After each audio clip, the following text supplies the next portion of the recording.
welcome to my YouTube channel, welcome back to my channel. My name is Rachel and today I'm going to be doing a quick fire tips video on things you should know for university or things you need to know whether you are going to university this year or in a couple of years, whether you're at university or whether you're just intrigued about the university lifestyle. This is the video for you. So tip number one is control your expenses or your expenses will control you. And you're probably thinking, okay, you didn't have to do this one as the first one. It's very important to focus and work on your finances whilst you're at university. Parents aren't there, your family members aren't there. The decisions are actually on you. And when you apply for your student finance and you get your maintenance loan, it's left to your own devices, whether you pay for your rent or you splash it out on parties and drinks and whatnot. So this is all on you and I feel like it's very important. It's not scary. Let me break it down really quickly. So when you apply for Student Finance England, you're basically asking for a loan from the government to help pay for your university. And then when you earn above a certain threshold, after you've graduated from university, you then pay that back to the government. So the university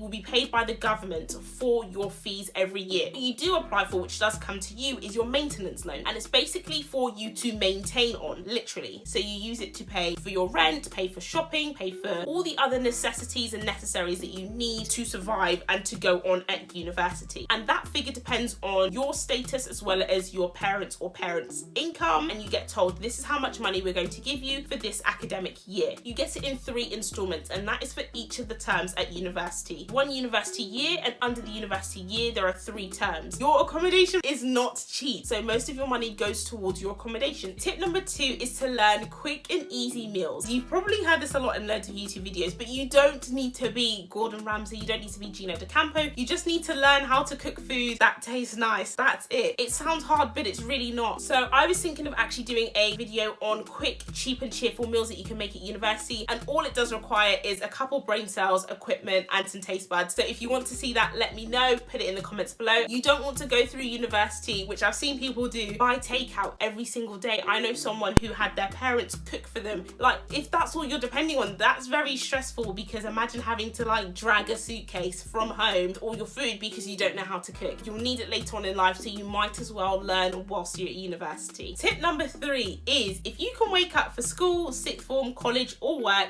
and get there before 9 AM, you can make your 9 o'clock lectures. I know some of you are probably looking at me like, Rachel, you've definitely missed the 9 AM lecture. Yes, I have, but that is not the point. My mum watches these YouTube videos, so let's just keep that down. Thank you very much. But no, seriously, like, let's keep that down because my mum does watch my YouTube videos. I'm not trying to get in trouble, okay?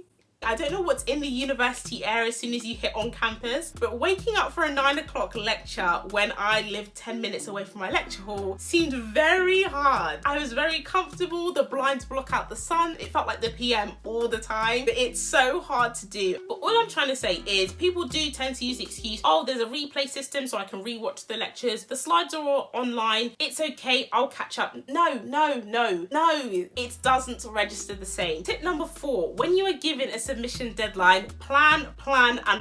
Wait, did I say plan? Because you should plan. And if you think you're planning well, you should plan a bit more. You think you have loads of time, you don't. You really don't. I've been a culprit of that. My friends have been culprits of that. Do not think you have all the time in the world. University period, it flies, it shoots by. You don't even realise that you've gone from 1 month to another. If you miss that deadline, let me tell you this for free. I'm not even going to charge you. I'm not going to put VAT. I'm not going to put tax. I'm going to give it to you for free. They don't care. The lecturers don't care if you overslept, had a problem with your laptop, spilled coffee on your work surface and it ruined your electronics. They really don't care, because what it will show is a reflection of your timing and your planning for things that should be important to you. You should have planned and prepped for a plan B, which I advise everyone to do, just in case something happens. Also, I would use a reliable source to write down all your assignments. So use something like Google Docs, Microsoft Word with autosave. You don't want to be the kind of person, I've been the same, we open up our laptop, we're about to finish off our assignment and there's a big chunk missing and the undo button is not reviving the work, and then you have to retype it all over again, but it just doesn't hit the same because you were in the flow and it worked. Just don't put yourself in a situation where you could lose your work, or you use a uni computer and you don't save it to your own drive or your USB. It's stress that you don't need, especially doing an assignment in your first year at university. You don't want the stress, you don't need the stress, so try and limit it as much as possible. So tip number 5 is for all my party goers, for all my club goers, the people that like to hit town on a Saturday night. Don't think that this party lifestyle is just cheap and cheerful. It is not cheap, it is slightly cheerful.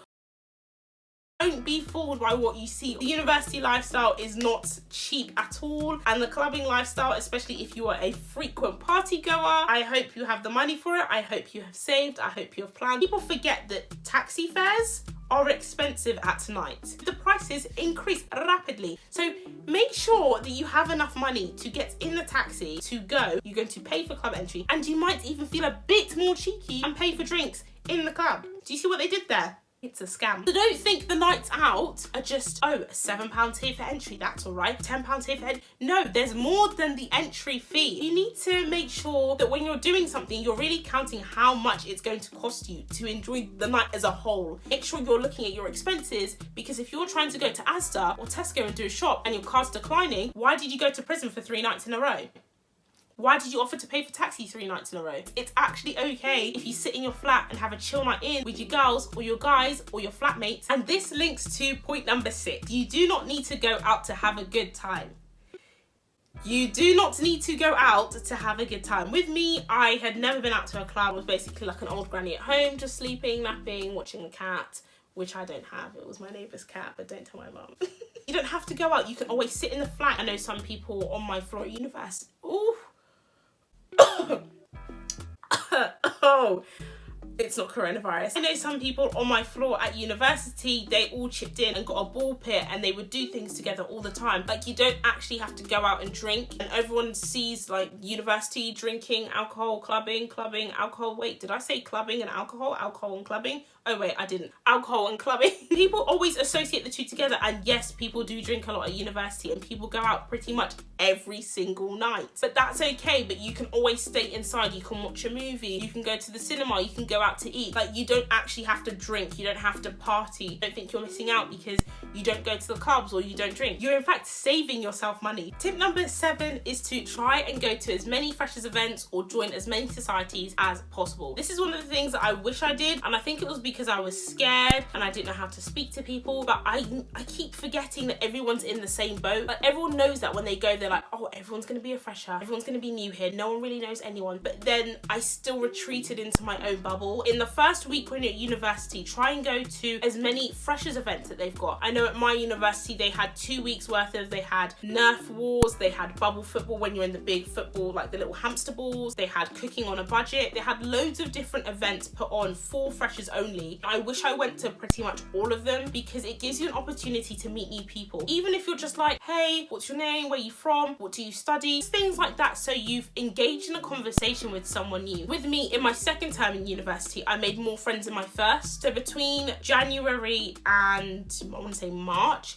I had made more friends than from September to December. I feel like if you don't find your clique or your group of friends for life, people that you're going to invite to your wedding, it's actually okay. It might need some time to warm up to the university, engaging with people you don't know. It's okay to take your time, get to know your surroundings, and then start branching out. Tip number 8, try to get to your lectures with plenty of time.